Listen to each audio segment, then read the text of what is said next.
I mean, we touched on it a little bit earlier, but I probably want to go a bit further afield. So obviously said about sort of what are your like ambitions like moving forward in the future? Is there any like personal ambitions, or I mean, I obviously touched on the gym and potential things, but yeah. Honestly, Dave, I think this is the one thing that I get most frustrated with myself about, and this I've got no definite answer to here. I think I probably spent the last maybe year to 2 years thinking what's next, and that doesn't mean that I'm done with proactive. So when I talk about the future and I talk about other aspirations, the main thing is proactive fitness. That's what provides me with a lifestyle. That's what gives me enjoyment. Like that is our fucking baby. First and foremost, definitely. But because I am a business owner, not a coach, you don't create a business to create yourself a job. Mm-hmm. And at first, that's what it was, obviously, like everybody else. But we've created a business to touch and help as many people as possible and to create opportunities for other people, such as our coaches. So if our coaches are absolutely fucking killing it on the gym floor and everything is running smoothly and systematically, there's only so much I can do. And there's only so much I should do. Do you know what I mean? Because I surround myself with fucking people that are better at X, Y, and Z than I am. And that does then create a little bit more time.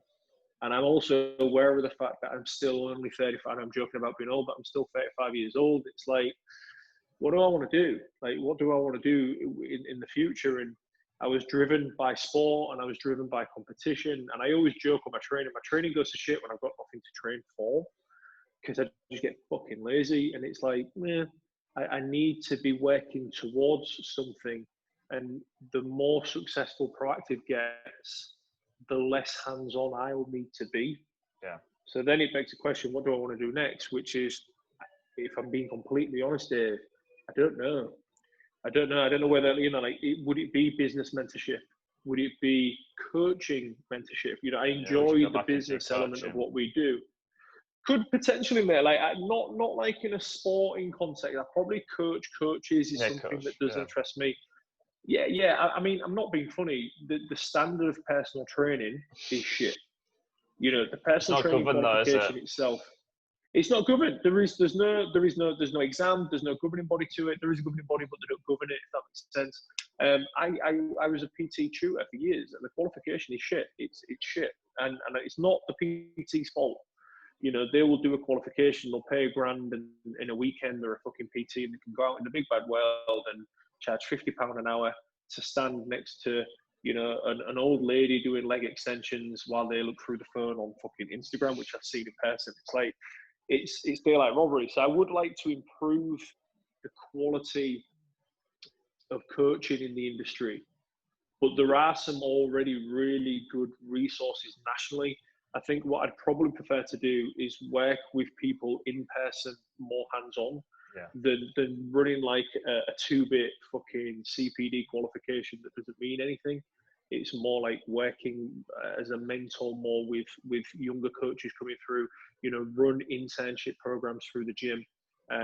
Jay loves coaching first and foremost. Jay's more passionate about business than I am.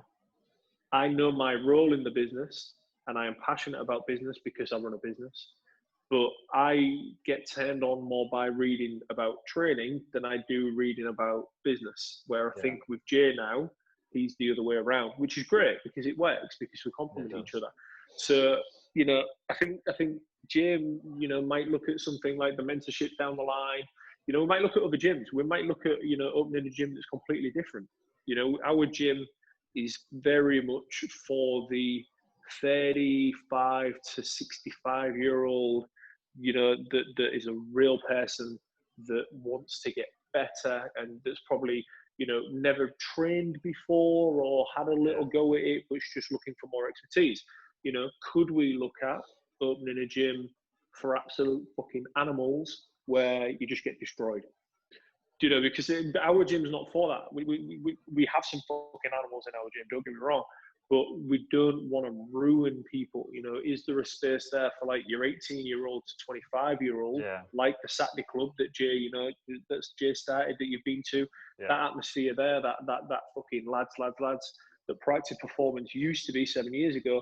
Is there a space for that? Is there a space for an older person's gym? You know, a 50 plus gym that is more movement, correctional type stuff. There's different. I probably wouldn't open a second Proactive Fitness because there's no need. No. That whole location's amazing.